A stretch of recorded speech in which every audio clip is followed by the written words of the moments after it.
What's up, ladies and gentlemen? Welcome back to another episode of the Second Opinion Podcast, episode number 358. I am your host, Soleb, and I'm joined by the likes of two bald, beautiful, bearded men like you've never seen before. I'm joined by my co-host, Bolts. What's up, Bolts? How you doing? So dog.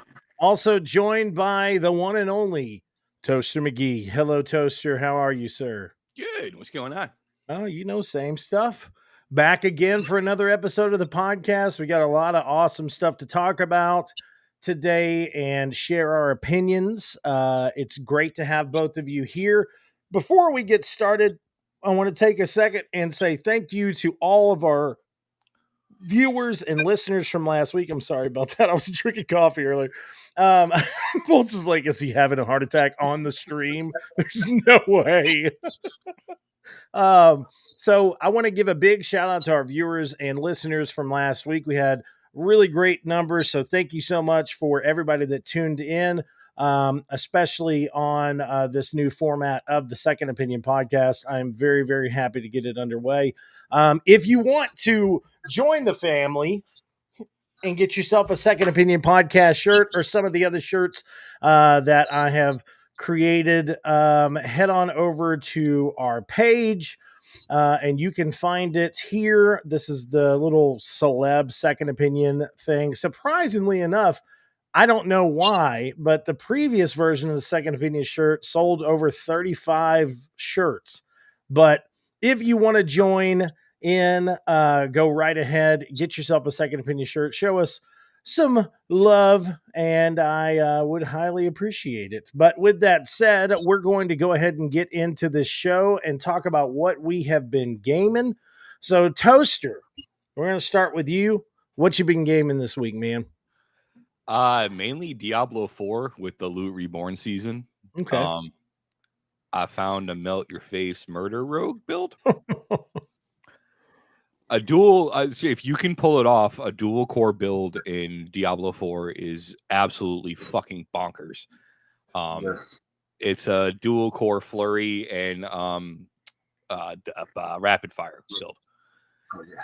Okay. And I have it spec'd to where my pen or my puncture causes vulnerability after the first two blades hit, and then my rapid fire has plus 30% damage to vulnerable targets. And then I have everything that I can with rain of arrows and Oh yeah, bro. it's just like bringing a nuke to a knife fight. It's great. And I also, because Ghost of Tsushima was a beautiful fucking game on the PlayStation 4. Yeah. It's a beautiful game on the 5. I downloaded it for my PC because I wanted to see what it ran with on the 4070 Ti. Yeah. And holy shit, it is gorgeous. So I'm playing that too. And then I'm bouncing between some stuff. I still need to finish Cyberpunk, Phantom Liberty. Okay. You've disappointed Bolts. Well, no, I'm at the point in the game where I know all the difficult choices are coming, and I'm just like, fuck. Yeah. And that's and Caleb will attest to this. I'm at that point with my Mass Effect Legendary playthrough. I love Mass Effect. Mass Effect is one of my. Listen, you and Bolts are long lost brothers. It goes Coder, the original Coder. Knights of the Republic. Actually, my all-time favorite, and I'm a little weirdo for this, is Castlevania 2: Simon's Quest. But yeah, then it's Coder, then the whole Mass Effect series, Skyrim, Fallout. And I keep playing WoW because for some reason, it's something that's built in your DNA, bro. Right, I've been playing the same tune since vanilla, so whenever I stop, this little voice inside my head goes, "Hey, do you remember how you had no life and this is all you did for hours upon hours on end to get your character to the where she is? Now she's just sitting there collecting dust. That's wrong." And then I start playing again. Plus, they got the expansion coming out, and I'm hoping that Metzen somehow saved World of Warcraft. We'll see. Yeah. We will see. But Bolts, what about you? What have you been gaming recently, bro? Last week I picked up a PS5. Yeah. I got tired of my Xbox not truly giving me what I needed in my life of games. Get God So of of War. course, the first game I picked up, of course, was Ghost of Tsushima, Yeah. and it is absolutely a stunning game on every Yeah. aspect. Yeah. I mean, I mean, when you pick up a game like that, as massive as it is, just like any like Assassin's Creed and stuff like that, it's going to have its repetitiveness by all means. Yeah. But the visuals and the gameplay and the direction of the game itself just it waters down the repetitiveness, and it's absolutely a gorgeous game just to walk around and look. It truly Yeah. is. And you know me about photo mode and stuff like that. There's some spots I'm like, man, I need to take a picture of this shit. Yeah, bro.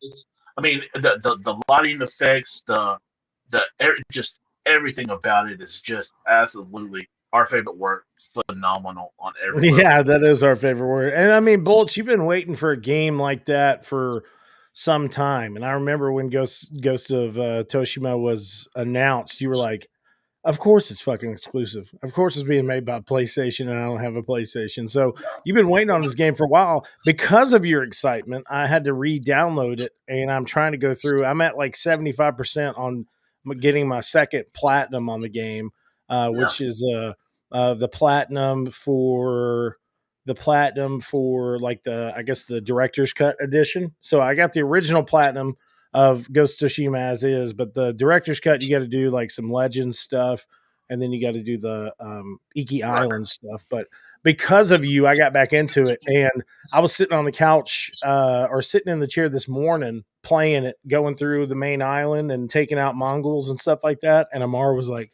questioning all this stuff, like why are these guys doing this? You know, why are they killing these people? And I'm like explaining it to her. She's like, wait a second, this really happened? And I'm like, yeah. She was like, so what we're seeing on the TV right now is real. And I'm like, Mara, how would they be able to record that at that time? She was like, I know it's a game, but like it really happened. And I'm like, yes, baby. The Mongols invaded Japan and it This was is just Toaster reporting live from the beach of Japan. this is Toaster. I'm on Iki Island. I gotta get the fuck out of here. Lord Yorinobu Nodega has just got himself a giant samurai. Wait, But yeah, news reports no. coming in. Yeah, for real. But the game is absolutely stunning on every level, and then I'll tell you right now, whatever Ubisoft has coming out for Assassin's Creed and feudal Japan, they got their work cut out for them because Can you if they're gonna, imagine being in that meeting oh when no when shit, Ubi, like being one of the developers when Ubi was like, so we're gonna make an Assassin's Creed in Japan. Everybody in that room probably went, "Fuck." 100%, and I'm a big AC fan, and like I said, they got the work cut out for them. They 100% do. Hey, But if you're new to Sony, dude, two other recommendations to Yeah. really see what you're seeing in Ghost of Tsushima: the Spider-Man games, Yeah. and seriously, the God of War series. Like, I think those three like games really get to show you what the PS5 can do. Yeah, I was gonna say Bolts has always usually stayed away from the God of War series because it was real big, like hack and slash. He used to give me so much shit whenever I would talk about like God of War 3 when it came out. I'm like, it's great. You're like, yeah, you're just, I'm really happy for you getting to push square and triangle over and over again. But with God of War and God of War Ragnarok, when those came out and he saw the visuals of it, he's like, man. It's a different it's a different gameplay style than the original God of Wars on PS2 and PS3 and stuff like that. And it's big. And in my opinion, on the PS5s and stuff like that, it's really story driven as well. Yeah. So I mean, like I said, if the world itself and the visuals and the gameplay and stuff like that could water down the repetitiveness of some of the gameplay, like I said, in Ghost, it's the same way. I mean, I know I got to go from camp to camp and do this, and do that. But man, listen? I don't even ride my horse. I run around that bitch on feet, just looking at the world, bro. Oh, You know? bro, It's crazy. They do those little subtle moments to where he's, walking through the tall grass and he puts his hand down so he can like feel the leaves against his hand, and it's honestly it's a stellar game. But that's what I've been gaming. That's the only thing I've been playing since I've got it, and that's the honest to God. Even Sinuous Sacrifice 2 has come out. I ain't even downloaded it yet. Yeah. So that's on my radar. That's the only thing I've truly been gaming because I just can't stop. Yeah. So. I got you. Well, gaming wise, I've been doing the same exact thing. I've been playing Ghost of Tsushima recently. But I also have been, there was a penis sculpture Bolts just showed. There is a new first person shooter that finally released from Ubisoft, and it's X Defiant. If you get a chance to play it, it is free to download, and it is a really, really good first person shooter, very fast paced. I think it's going to make a really big splash on the esports scene, the same exact way that we saw Rainbow Six whenever it first came out with Rainbow Six Siege. But this is a really good game. And they put a lot of time and effort into this game of merging these Ubisoft worlds together, of the Division, of Watch Dogs, Far Cry, and then I'm guessing from what they're saying later in the future, they're going to bring some type of Assassin's Creed team, and it's kind of like a collage of. Wait, no. Fuck you, Ubisoft. Seriously, fuck you. All right, we were begging for a modern day Assassin's Creed fucking game. We were begging for it. We were like, make Desmond the super.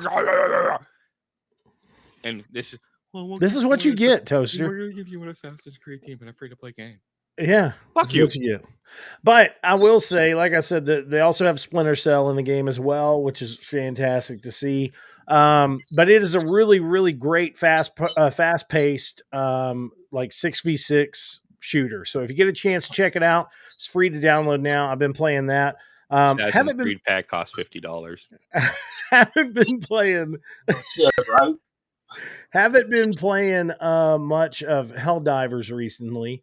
But I did re-download Fortnite to check out the update that they did recently. I knew Bolts was going to roll all the way back in his chair. The new Wrecked season, I think it's season 5, chapter 3. They added some really cool stuff in there, and also they have a bunch of Fallout stuff in there. If you can go around the game, pick up a Nuka Cola, which will not only speed you up, but it will give you a consistent power armor, a consistent force field. Now, listen, I will say this: I have one complaint about this update. They have the skin for the power armor that you can buy, or you can either buy a version of the skin. No, you can't buy it directly in the store. It's in the season pass. But once you get to a certain area, there's 3 different variants of the skin, and that's cool. But I would much rather them have done like a Fallout event to where there's like a certain area of the map that looks like a Fallout town or a town from Fallout, and then the only way you could get in the power armor is by actually walking up to it and like clinking into the suit. I think that would have been way better. They've done all these different events for, Billie Eilish and Dragon Ball Z and all these animes and all this other stuff. It would have been much better if it was like an actual season event that was based around Fallout like that. But that's neither here nor there. But it's been really fun. I've been having a lot of good times gaming. Played some Super Mario with the kids as well. But we're going to go ahead and get into the show. Something I don't have in the notes, but I do want to mention real quick. Bolts was 100% right that when this new Assassin's Creed title launched, that people were going to do the same exact thing with it that they did with Star Wars Outlaws. And all these fucking racist ass people have come out and been like, a fucking black samurai, like posting horrible fucking videos to where they replace the guy's face with George Floyd's face and all this other stuff. Like, bro, it's ridiculous. See, what we need to do with these people, all right? We need to take them and line them up and grab an encyclopedia. So I really hope that like they still print those things. Yeah. And then grab the one that covers the actual historical figure of Yasuke. Yeah. And get on a motorcycle with a passenger on the back, and have the passenger hold the book out and just drive down the line. And just smack the fuck out everybody just gets a crack upside the head with this encyclopedia.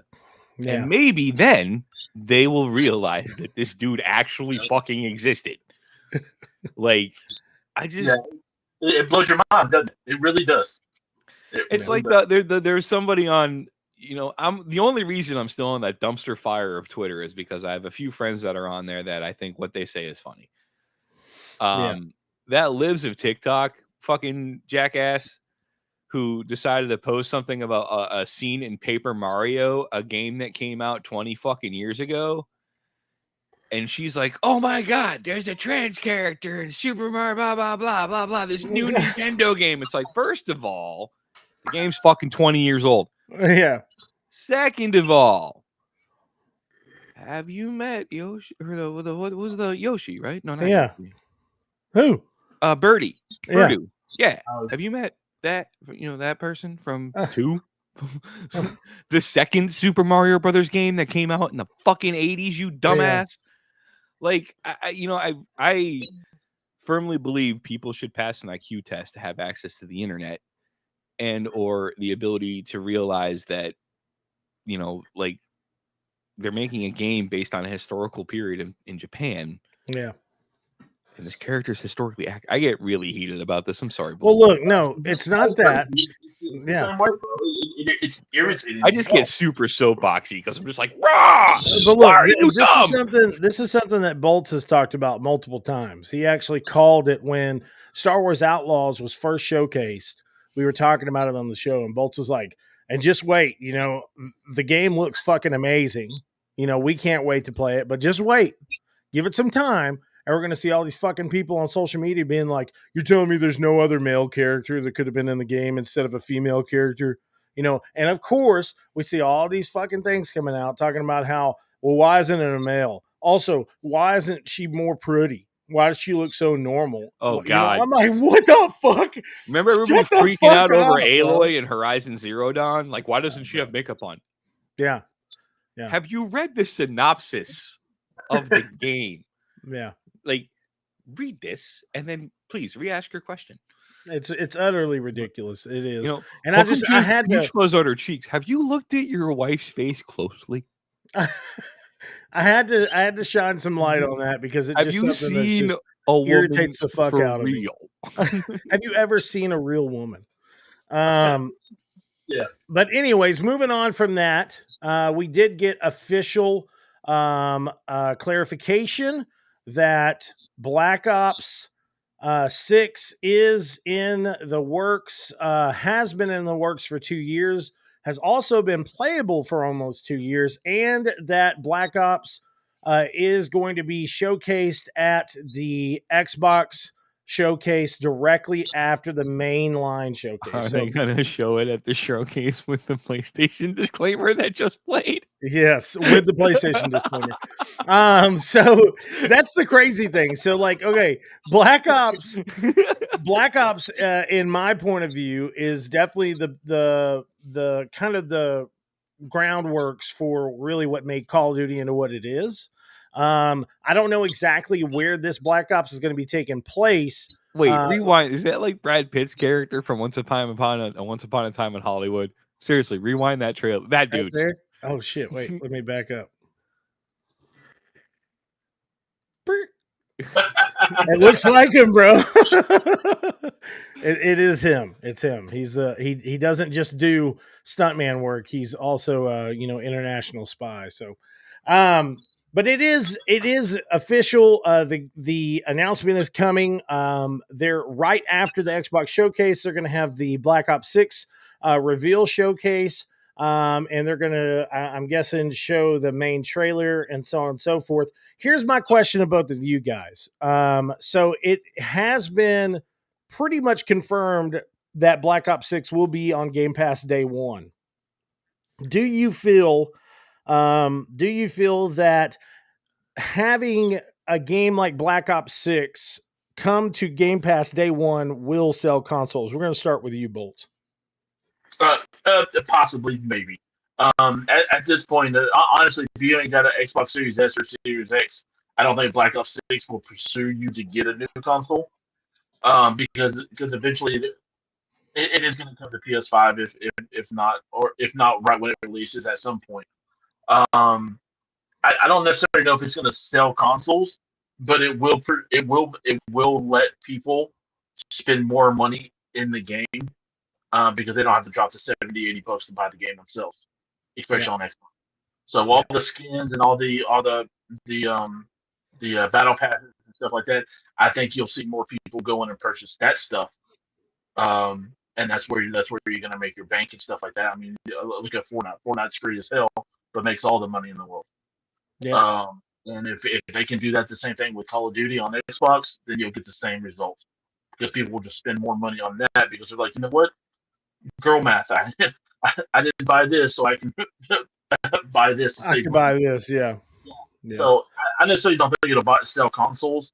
It'll sell more DLC and more stuff like that. So, yeah. What about you, Toaster? What do you think? It's not going to push consoles. Okay. I mean, you're talking a $60 to $70 cost versus a $450 cost.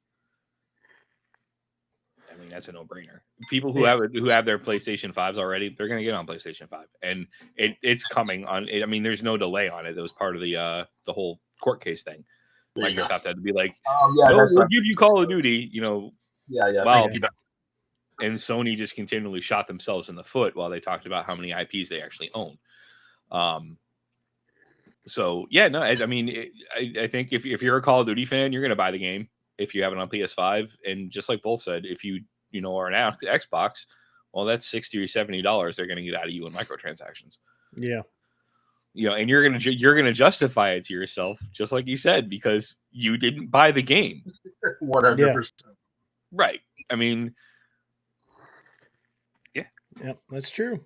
Well, I agree with both of you. I think there's a possibility that there's got to be somebody out there that's like, well, it's worth me getting an Xbox now, because not only do they have this game and this game and this game, but they also have now they have Black Ops coming to the series. Now I do my think question for you on that though is this: like, if this is what took it, if this is the game that took you to buy an Xbox, knowing full well the library that's available out there through Games Pass, and not only that, but other first-person titles that come to fucking Xbox. Like, if you held out through all of that, and then finally you get it, where is your expectation for games that are coming down the pipe where you're going to see a return on the $450 you just spent on a new Xbox? Well, I think it all depends on the gamer, bro, because you got to think about it like this. Through the physical year of 2023, through the full year, or well, at least since it released, starting from the release date until the point of December 30th of 2023, Call of Duty Modern Warfare was the number one game globally being purchased. And also it has the highest player count that we've probably ever seen it. And now with the release of Call of Duty Warzone Mobile, being able to connect, I'm just saying, just hear me out. I'm just saying, with sounds being like an idea that went over like Diablo Immortal. Yeah. Look, my thing is this. It is a consistent series that continues to make billions upon billions of dollars because it's one of the biggest first-person shooter series out there. And when it comes down to Call of Duty fans, I think they're in a league of their own. There's like a group of Call of Duty fans that's just like, that's all they play. It's just like some of these people that I've met in the past couple of years to where all they play is Fortnite or all they play is Madden and an NBA whenever it comes out. Call of Duty, like there's certain people that's all they play. They play Warzone multiplayer, Warzone multiplayer, Warzone multiplayer. That's it. So kind of like that with Gambit and Destiny yeah, too. So yeah. So that's what I'm saying is like, if there is fans out there that usually would play the game on PlayStation and they've been teeter tottering of like, should I get an Xbox? This is something that they would think in the mindset of what Bolt said and be like, fuck, if I got an Xbox and then I got a year's pass to this, or if I even got a 3-month Game Pass, let's just say they got 3 months of Game Pass, and then they got an Xbox. They wait for a couple of months, the game comes out. They're able to not only save on not having to spend the $79 directly, but the money they planned on spending on just the base game, they can directly use that in-game microtransactions for getting the season pass or the battle pass, getting skins, getting tracer packs, and all this other stuff. So I think for fans of that series that usually utilize systems like multiplayer system and the Warzone game mode and stuff like that, this is a huge win for them. Especially ones that have been waiting to jump to Xbox. But I do agree with you, Toaster, that I don't feel that this is something that is just going to really be like a mega win for Xbox. And they're like, well, I we think sold 50,000 consoles. If we were having this conversation like 10 years ago, I think absolutely. Yeah. But now, I mean, things are rough. Yeah. And you're counting on people having the disposable income to just go buy a new console. Exactly. That's agree. Real quick, I want to take a second. Big shout out to Fusion for stopping in the chat and saying what's up. Also, big shout out to Andre Tipton, the man, the myth, and the legend that runs Real Otaku Gamers. Big shout out to him for stopping in and saying hello. Hello, sir. But moving on from that, while we're still speaking on the world of Xbox, this is massive news for me. So fuck anybody that doesn't care about this. There is a big rumor that Xbox will be revealing the next Doom title during the Xbox showcase, and it is said that this is to be going on now PS5 as well. Who? The Doom guy? Like, what? How many times we have to like summon Devil? You know what Mars? was funny? Like, I was laughing for a second. Got figured out to not do this anymore. I was laughing for a second because I saw you going like this, and I thought you were like trying to put your head over the title. Like, look, I do have a mouth. And this is just my view. So I was like, oh. So this is to be said.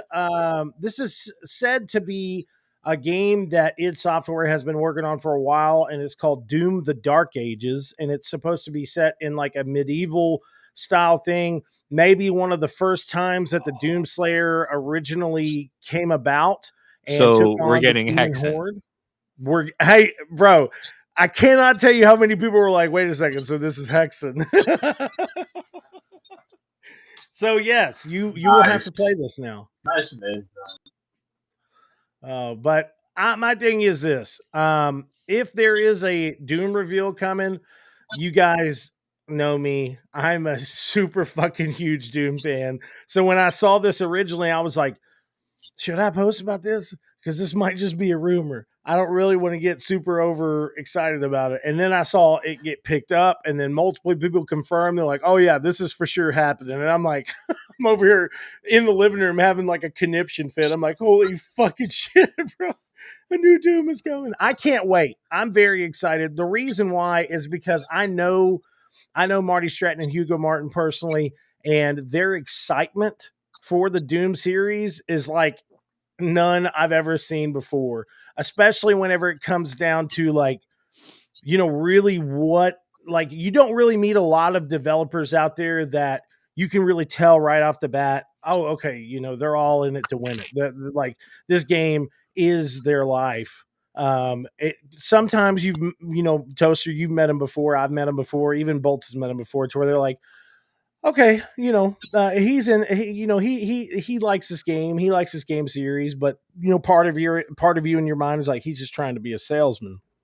Like Marty Stratton and Hugo Martin, this game is their life. Like, the way they talk about the Doomslayer and the lore and how they really wanted to sell Doom Eternal as like this just like ambionic, like, hey, here's a full fucking love letter that will cuddle you and caress you for the rest of your life. That's what this game is to them, and this franchise is to them. So I feel that this game could possibly be a really great thing that could um, showcase not only the talent that id Software has, just to put Xbox in check and say, hey, listen, don't get rid of them. Don't you hide yourself behind that fucking title. Um, but also, I think it could really showcase what we could possibly see from Xbox and Bethesda in the next few years with the technology gaps that we're kind of waiting on. With Sarah Bond coming out saying that the next Xbox is going to be the most technologically advanced Xbox we've seen, They we say know that that. every year. I know that, but we know that id Software and the id 5 engine and id 6 and all this other stuff, they've developed some amazing graphical enhancements. So Bolts, I know you're not like a huge Doom fan. You do like the Doom series. You played Doom Eternal, didn't you? Yes, yeah, I played them all. Okay. Come on. So like having a Doom game that's in the medieval aspect, do you think that could offer the same experience that Doom Eternal gave us? Or I mean, to an extent, because if it is medieval based and Renaissance and stuff like that, then you're gonna have your limitations of exactly what you can do with it. It'll be to me, it'll be more hands on, more hand to hand combat and stuff like that, and possibly some sorcery going on, but that those type of levels. But of course, you're facing demons, so they may bring something from the demon world that gives you an advantage and shit like that. yeah, Yes, as far as Doom, Doom possibly year one or whatever, if it goes to the medieval time, it's definitely going to be a more hand to hand type of situation. yeah, I don't know. I don't necessarily know if it can be as fast paced as the previous games because with the fast pacedness, it comes with games and bullets flying and grenades flying and stuff like that. You can yeah, only do so much with as far as like launching flames out of your hands or throwing a sword or something like that. So I don't know if it's actually going to take away from the gameplay style that everybody has loved and enjoyed from Doom. Was it Doom 2016? Is that the first one that came out? Is that right? yeah, And then Doom Eternal. Now that's going to be the issue. If the fast pace is going to be knocked down a little bit because it is going to be based in medieval times with the hand-to-hand combat, possibly more of a front runner rather than bullets flying all over the place. But I will say this: the Doom story, especially 16 and Doom Eternal, have really elaborated on the story of the Doom Slayer and stuff like that. With year yeah, one, if they really focus on the story of the the beginnings of the Doom Slayer and so on and so forth, that could really kick it up a notch as well. Because I'm a big story guy, yeah, and if they drive the story of year one, then I think it could push it a little bit more. But like I said, the fast pace of Doom 16 and Doom Eternal is what really helped drive those two games these past 2 years. They go to yeah, medieval time. They probably have to take a step back because there's no bullets and shit like that flying. So yeah. What about you, Toaster? I mean, do you think that like Doom the Dark Ages will have the same impactful story that we saw from Doom Eternal? I couldn't finish Doom Eternal. Oh, I tried. I mean, they need to tighten the controls up. blasphemy. No, dude, they like they're caring like they're Bethesda's thing with first person shooters is the camera has always been loose as hell. Now, I Like, can and it agree in that hurts aspect, in but Doom. It really hurts in Doom how but loose did that you did camera is. you did you use any of the aspects of like the field of view camera? Did you adjust any of that while you were playing it? Did you I work on? adjust camera sensitivity because we all know, I've gotten better thanks to Destiny 2. Yeah, But like, I think, and I might be just taken out back and put out of my misery for saying this, but I feel like Destiny 2 has the best camera control of any first-person shooter on the market today. I mean, I could see that, but Like, I still it's feel tight, and like I need Bethesda to just call them and say, "Hey, how do we make our camera control not suck?" I think that, I mean, it was the same in Wolfenstein, and I love, like, for me, I always liked the Wolfenstein series, because that was the first Say Wolfensteins. Wolfenstein, Stein, Okay. Berenstein, Stain, whatever. Bernstein Bears. That was the first ID game I played, and Yeah. you know, I'm a big fan of punching and shooting Nazis. Yeah. I just, I think it's you know, if you're a fan of Indiana Jones, it just kind of, and a fan of humanity in general, just kind of comes with the fandom. That's right. You know, and I liked Doom. Doom was fun, but like, I kind of lost track of the story and plus my brain is still dealing with the fucking what was it, the Oculus in Doom 3. Why? I don't think you were there for that one. Yeah, I was. Well, you wait, talking about that? Oh no, you're talking about that PAX, right? Yeah, Yeah, that was when Matt the Ninja used to hang with us, but we were at a NVIDIA party the night before, and it was an open bar, and I was extremely hungover, and I'm also very prone to motion sickness. And this ski, like like, dude, Bulls, I shit you not, man, it was ski goggles and fucking duct tape. It was like the prototype. And it still responded to the Xbox controls, the Xbox 360 controls. Yeah. So, when you're playing a shooter, you're used to your thumbs doing the fucking steering, not realizing you can look around.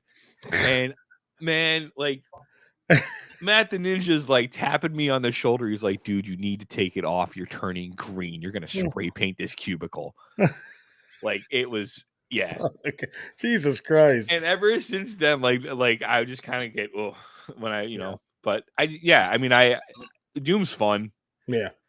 I don't know. I lost track of the story because it has escalated from this just crazy Marine that had to save a demonic invasion from Mars to this mythical Doom Slayer guy who might be possibly related to the dude from Wolfenstein. And also Mario's little brother. I don't know, but okay. So let me clear it up real quick, since this blasphemous bastard wants to talk fucking shit about goddamn Doom. Okay, let me fucking clear it up. No, the way I look at it is, I think Marty Stratton and Hugo Martin looked at this, and they looked at the Doom series. They looked at the lore that was already kind of built around it, and it was always this guesstimation. It was always like, see, I will say this really quick because it just popped ahead. into my head, and I apologize. This is the reason I like Game Pass, because I would not spend $70 on this game. Yeah, I understand that. I do. I will totally play it because it's on Game Pass and I can download it. Well, let me say this. With Marty Stratton and Hugo Martin's like new revamped perspective on Doom, they wanted to make it more lore based. They took a lot of things that id Software had already built up and even kind of merged in a little bit of community aspect into it, with like what the community has kind of made out with the Doom Slayer, because there is that connection, kind of like what Toaster said, like, is he related to BJ Blazkowicz? Like, where's, like, who is this? Who is that? So it was all convoluted. It was all over the place. So they tried to give it a bit of a more straightforward direction of like, hey, listen, this guy is a fucking badass. That is pretty much a different reincarnation of the devil to save humanity. If you fucking played the fucking game, you would understand this. But I mean, fucking Toaster wants to get sick while he's fucking running around shooting demons and be like, it's it's too loose. It's understandable. It's understandable.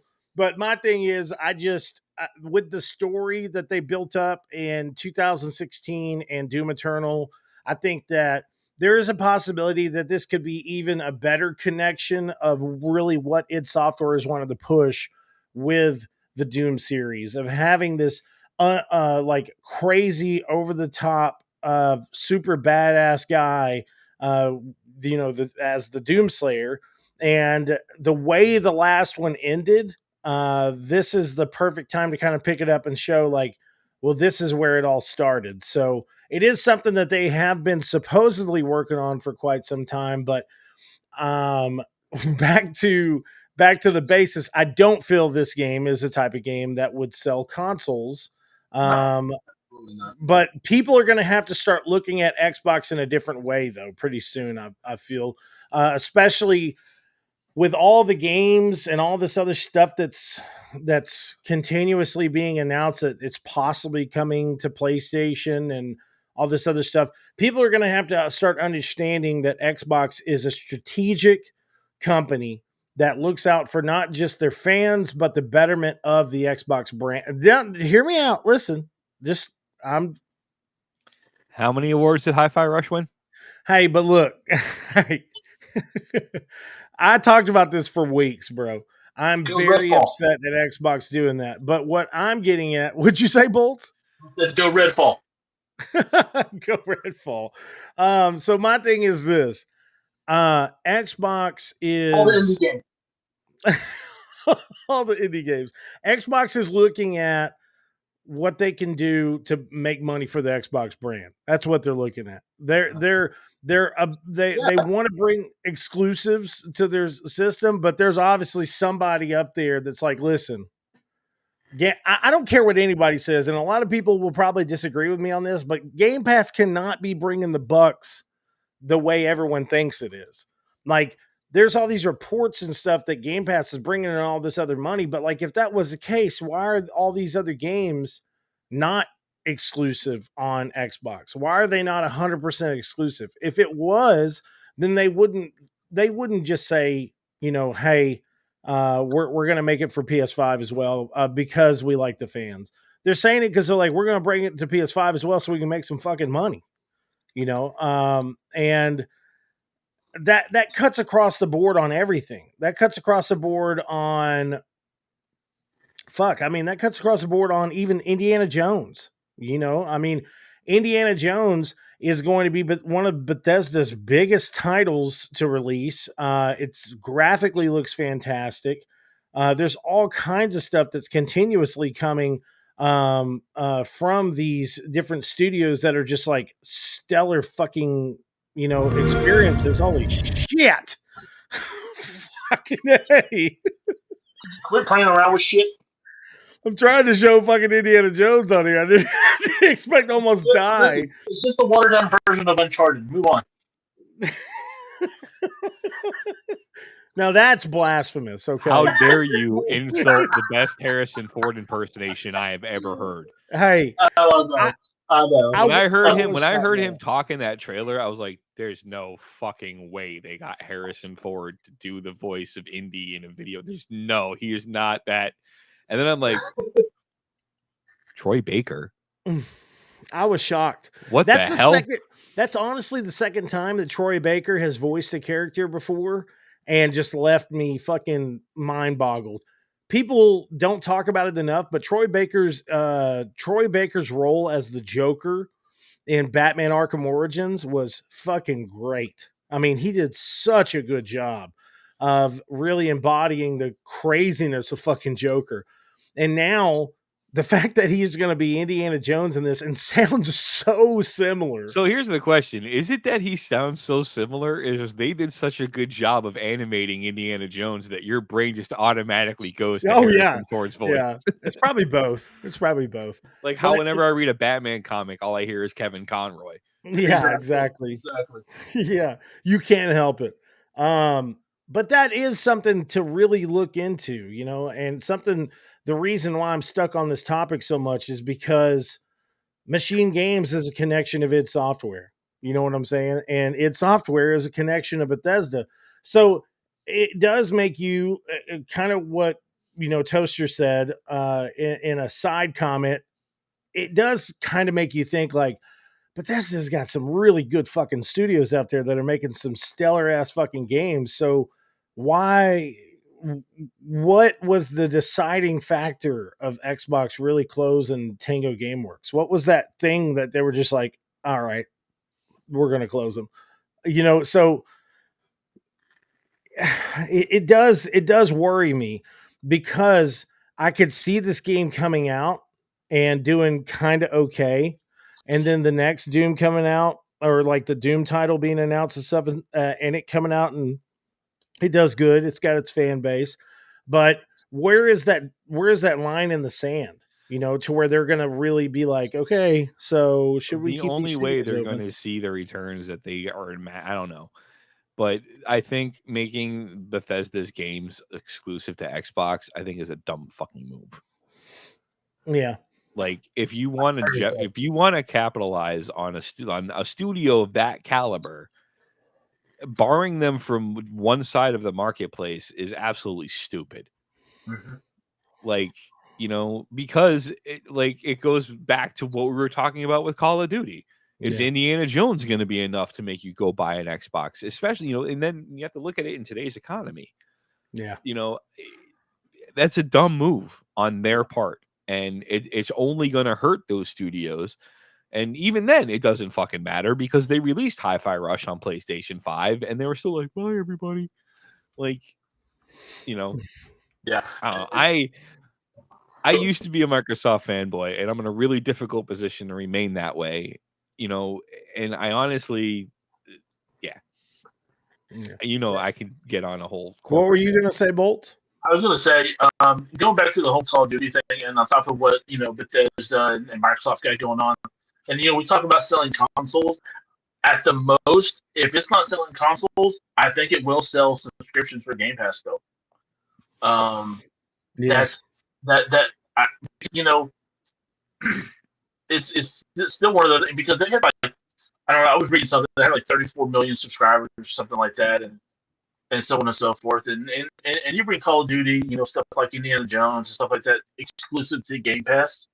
That's $70, $80 games right there where they're like, oh, well, maybe I can only pay, $10 and still be able to play it, and for a year they make up their money for the game and stuff like that. But I think it would sell subscriptions, definitely not consoles by any means, but you can definitely see the subscriptions jump up a little bit. I really do. yeah. And I agree with you on that too, Bolts. Think about the games that they have coming out over the next, just physical year or so. I mean, they have tons of different games coming soon. Like they have Avowed that's coming out, and that's going to be one of Obsidian's biggest games that we've seen in some time. With if anything, I feel like Obsidian is almost taking their talent from games that they've made in the past. With the Outer Worlds, they were like, "Hey, we worked on Fallout." Avowed, hey, we worked on fucking Elder Scrolls, so we can make our Well, own no, version. the hype is they're just like we can make a better Right. Fallout, we can make a better Skyrim.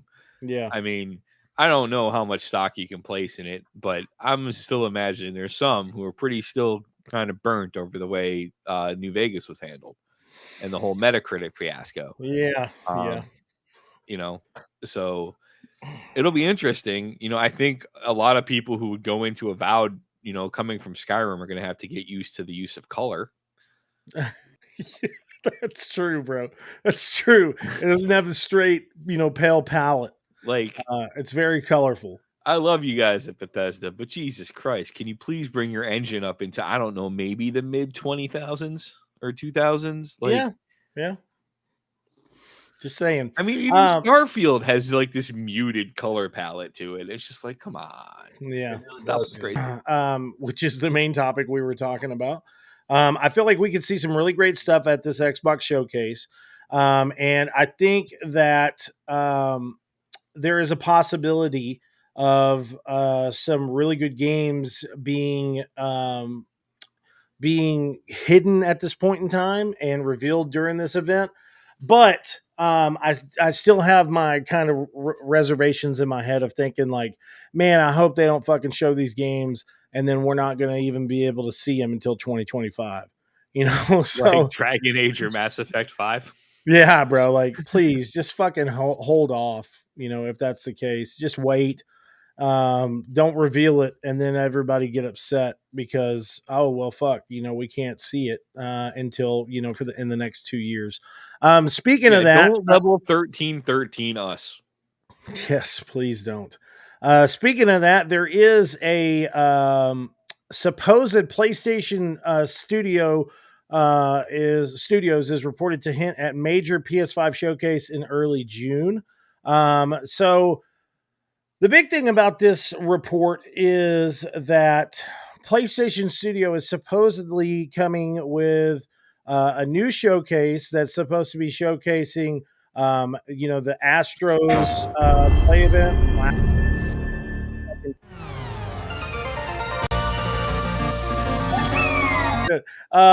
So there's supposedly a new showcase that's going to showcase a new Astro game. They're also supposedly showcasing The first thing I deleted on my PS5. they're also showcasing the supposedly this new space style game called Concord, which is a really, I guess it's going to be a main PlayStation exclusive. I really, honestly, I feel bad about it, but I know nothing about this fucking game at all. Somebody's mad they didn't get Starfield. It literally looks like Starfield in the trailer. It really does. Like it's some type of space traveling title.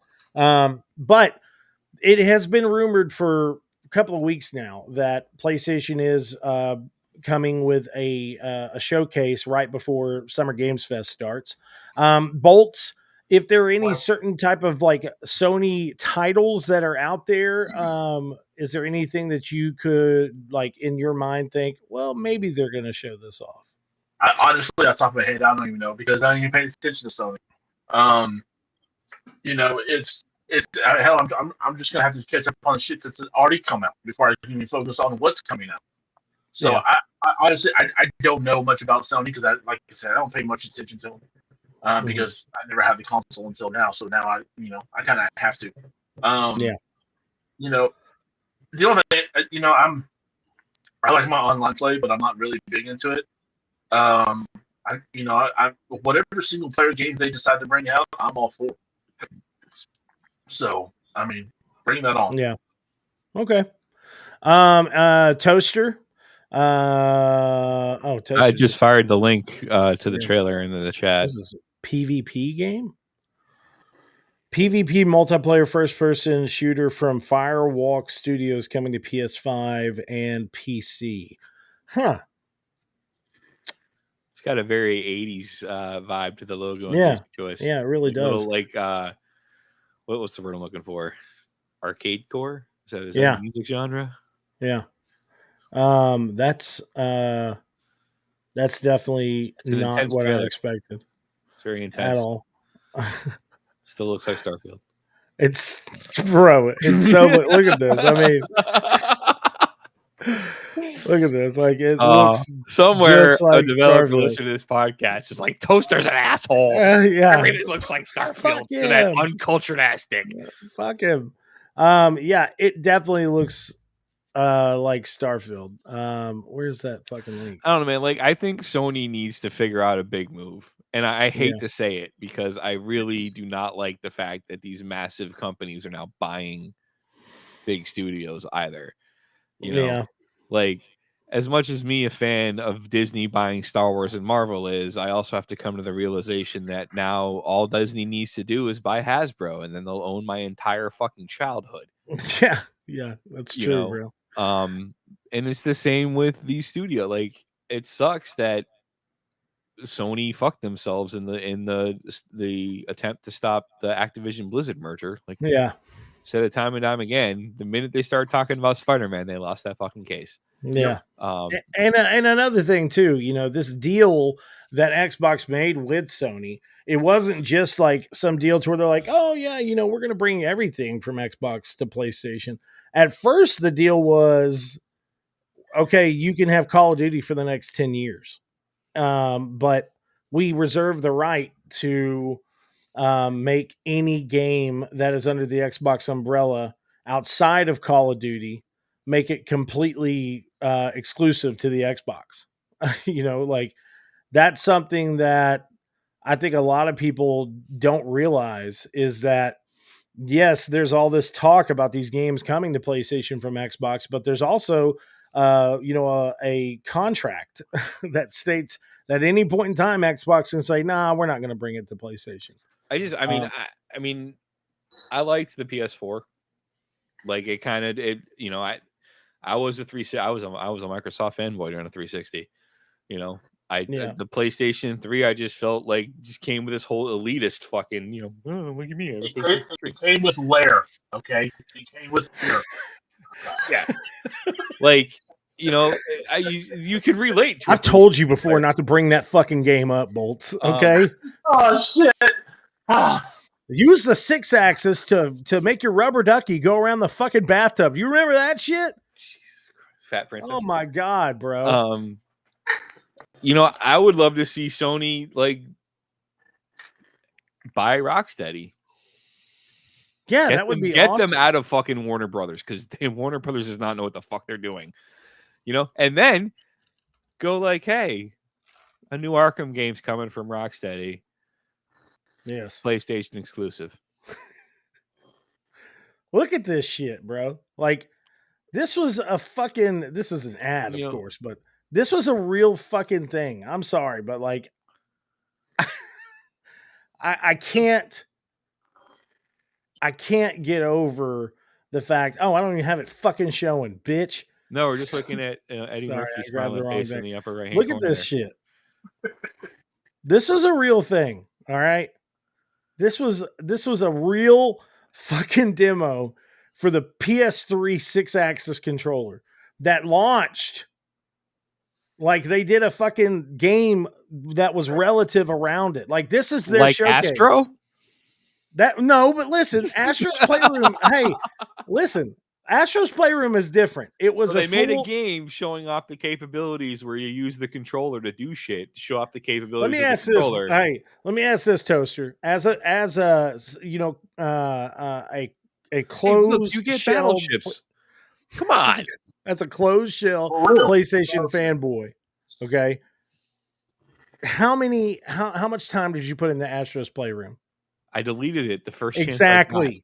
Then you shut your fucking mouth. No. Listen, bro. That game. Sorry to the team that worked on Astro, but I got bigger games to download, and I needed that 10 gigs of space. Listen, that game was honestly a really surprisingly good game.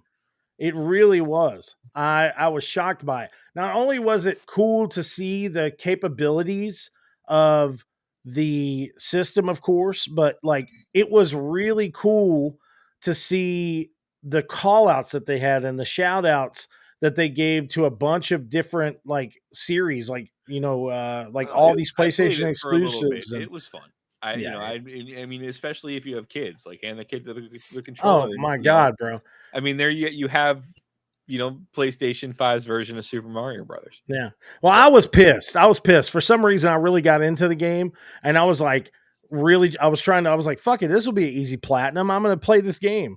And the kids deleted my save data, and then I was like, all right, nobody gets to play it now. Nobody gets to play it. I like deleted it off the system. I was like, fuck it.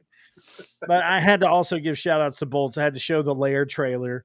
And while we're doing this, because I remember this being announced, and I was like, holy fuck, this game is going to be amazing. And of course it wasn't. So with that said, let's move into the next topic at hand. So the showcase Summer Games event streaming schedule has been pretty much fully announced and concluded at this point in time. It is it's a big one. Let's say that there's a lot of different stuff that's going to be shown off during the time of Summer Games Fest. Where's this going to be held at in LA? I know it's going to be held in LA, but where at in LA? Multiple different locations. So like there is. You'll be flying all over the place over in LA, won't you? I'll be riding all over the place, bro. I'll be going everywhere. I got you.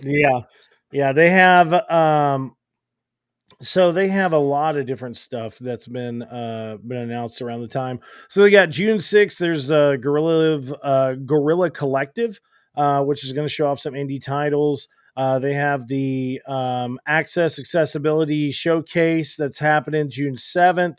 And then, of course, the Summer Games Fest opening showcase, which happens on the 7th as well, with Day of the Devs following soon after that showcase. Devolver Digital is showcasing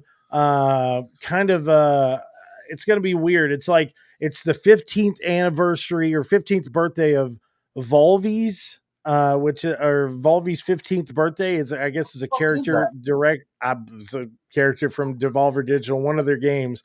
So they're going to have it as kind of like a little short kind of press thing, that digital showcase of announcing some indie games. So then they have Future of Play Direct, which happens on the 8th. They have the Wholesome Direct, which is more indie titles. Then they have Women-Led Games Showcase, which is going to showcase a bunch of different indie developed games that were mainly done directly by women or women-centric studios, which is fantastic. Future Games Show, which happens the 12 p.m. on the 8th. June 9th, we have the Xbox Game Showcase and Call of Duty Black Ops 6 reveal. Then we have the PC Gaming Showcase. And then on the 10th, we have Ubisoft Forward. And after that, on August 2nd, we have the THQ Nordic Showcase, which is happening this year as well. Give me your remastered Darksiders. Yeah, right. Please. Just give me that, please. Please. Darksiders. One and two. 1 and 2, not 3. Not 3. No hate to THQ, but 3 just did not feel the same to me at all. And don't bring out something like Darksiders Genesis ever again. Just saying, it's not. If some people may like it, but when you go from something like Darksiders 1 and 2, and even I'll say 3, and then you bring out Darksiders Genesis, which has the one fucking character that they have not featured in his own game, in that game as a top-down action Diablo style game, no, man, that's not for me. So with that, there's a ton of different stuff that's going to be revealed, of course, at this event. We don't really know what's going to be revealed, but from you guys, so at the Summer Games Fest Live, Ubisoft event, and the Xbox event, let's say from those 3 big showcases, Bolts, is there any game that you would like to see or that you possibly are excited to see, even ones that have been announced, like, Assassin's Creed? I mean, yeah. I mean, let's roll over the stuff.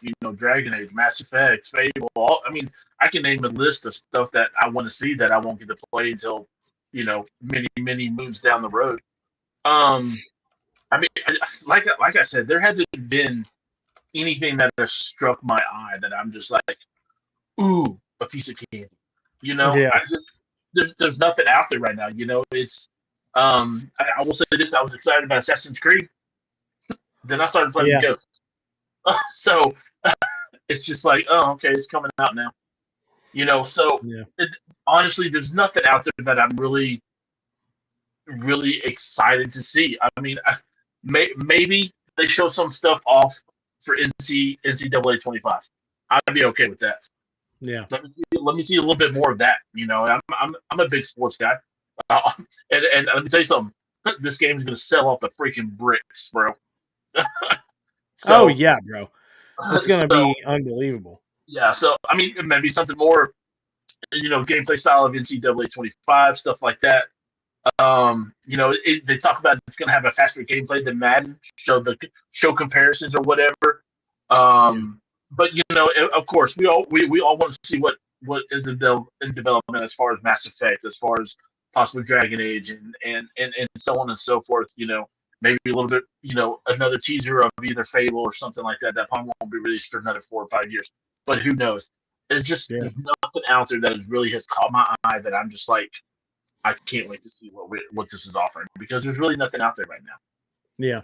What about you, Toaster? Is there anything that you've been kind of had in your head that you still hadn't really seen much of, or a game that's been announced already that you can't wait to see gameplay of? Avowed. Avowed? Yeah. Okay. I don't know, man. Nothing really fucking blows my mind anymore. You and Bolts are brothers. I mean, it's true though. I mean, like, I'm excited for Mass Effect, but I know I'm probably not going to see much of it. You know, I have reached the gaming age where I know what I prefer. Yeah. I'm not going to see anything from Bethesda about Elder Scrolls. Yeah. You know, I'm probably going to see shit about ESO. Cool. But every time I've tried to play ESO, I just end up going like, why are all these people in my Skyrim? You know, like, and you know, I mean, I'm eager to see where they want to go with Mass Effect 5. But Yeah. I also want some type of gentle hug to fix what they did to me with the ending of Mass Effect 3.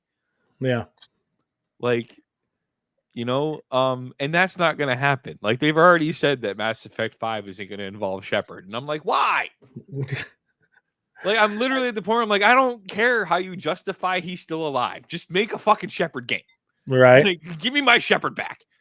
You know, like, I'm excited for, you know, I'm wondering, because Blizzard canceled BlizzCon, if we're going to see more about the War Within at the Xbox showcase, because they're now a Microsoft thing. Yeah. I think it'd be awesome for Metzen to come strutting out on stage and go, "Come to Game Pass," and just keep walking. Yeah. Yeah, that would be fantastic. I think that would be the most ultimate mic drop moment that Microsoft could ever pull off. Is just have the creative director of WoW be like, "Coming to Xbox Game Pass," and just keep walking. Like, everybody in the place would be like, "Oh." Like, it would break people. Fucking God. Yeah, it would. You know, I'd like to see some updates on Dragon Age. I would like to see if they, you know, found a way to kind of blend things that made Inquisition, and also, you know, I can't remember the name of the second game. Awakening. Was it Awakening? I think Awakening was the DLC for the first one, wasn't it? Yeah, I think you're right. But I love the whole Dungeons and Dragon-esque role-playing aspect of Dragon Age. I thought that was beautifully done. But I also like a quick hack and slash like option. You know, that's why I love the new Final Fantasy so much. I always wanted to go nuts as Cloud and play him like he's fucking Dante from Devil May Cry. I have a blast doing that. But at the same time, I can pause the game and go into command mode and actually do strategy, which I also enjoy. You know, give me that. For some reason, when you said that, I thought you said charcuterie. And I'm like, you're fucking talented, bro. I don't know how to spell that. But I mean, like, I would love to see, you know, an update on Dragon Age. You know, more than I'd want to see something. I mean, I know Elder Scrolls 6 is not coming for a long time. And I believe we can blame the Fallout series for that. Yeah.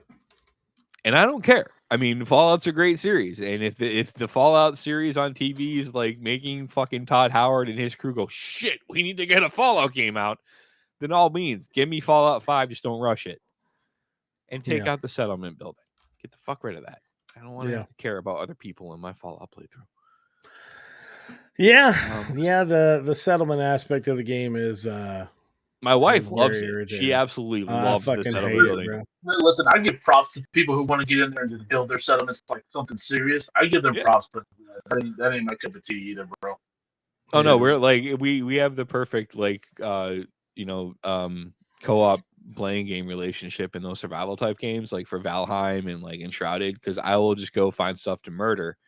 And she builds everything. So by the time I'm done, like finding her, you know, gear and stuff to build with, I come home, you know, back to where we're building our settlement, and she's got like, you know, the fucking British palace just sitting there. It's like, nice.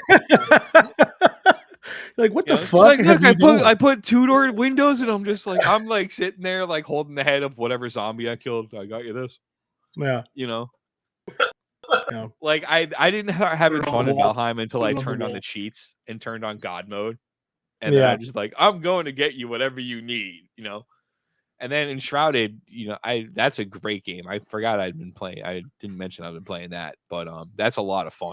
If you like to survive, like I'm not a big survival game fan like that, but the combat and the fact that there's actually a story make it a lot more fun to play. And the building is actually pretty simple too. So it's like I have been able to build a halfway decent home. even I myself have been able to do this. But I would like to see a push for single player story driven games. Like, because the wrong lessons are being learned from the Suicide Squad game. Like, the wrong takeaways are being learned. If I want to play a live service game, I'll fucking play Diablo.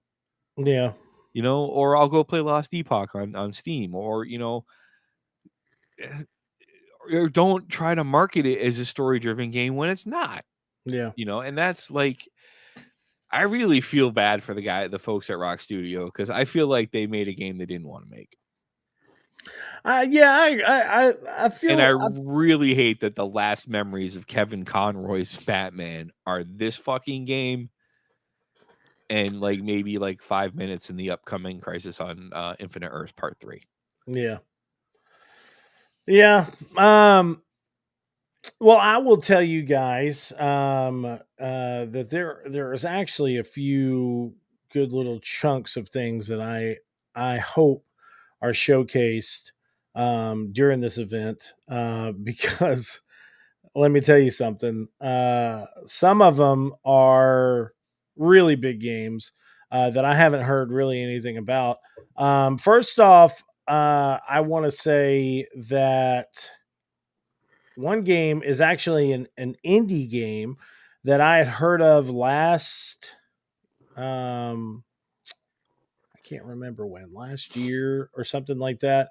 But it is a game called Mouse. Oh, yeah, I heard about this one. Yeah, so like this game is like a first person like 1930s Mickey Mouse shooter, and it has that old school art style, and holy fuck does it look good, bro. Like it looks really fun to play. So hopefully we're gonna see some of that while we're there or during the event. I would also really like to kind of get an update of what is going on with IO Interactive. And so IO Interactive is supposed to be working on the new 007 project. And that's something that's supposed to be coming out in, I think, 2025, possibly. But it is a new story based around James Bond and is set, of course, in the universe of what's previously come out. And Toaster did say, the KOTOR remake. I want to know what's going on with that, bro. Like that supposedly is still for sure happening by Saber Interactive. I think, dude, they need to get that game right. And I get nervous because it's like radio silence for so long, and then somebody pops up and they're like, "No, we're still working on it. We promise." But if they fuck that game up, the torches and pitchforks that are coming for them, it's gonna be a lot. Dude, that is the best Star Wars game, role-playing game, hands down, in a lot of people's minds. 100%. That laid the frame. Like, I'll never forget, I was after like I played through my Mass Effect play. I don't know, this was like my 4th or 5th playthrough. I'm just playing the original Mass Effect, and I'm just sitting there, and I was like, holy shit. The coder was the framework that BioWare used for all of their video games. Every single one of them follows the same outline. There's that fucking jackass loner space paladin you want to put out a fucking airlock. I have a unbridled, not hatred of the person on a level of I hate a human being, just I can't stand the sound of Raphael Sabarge's voice.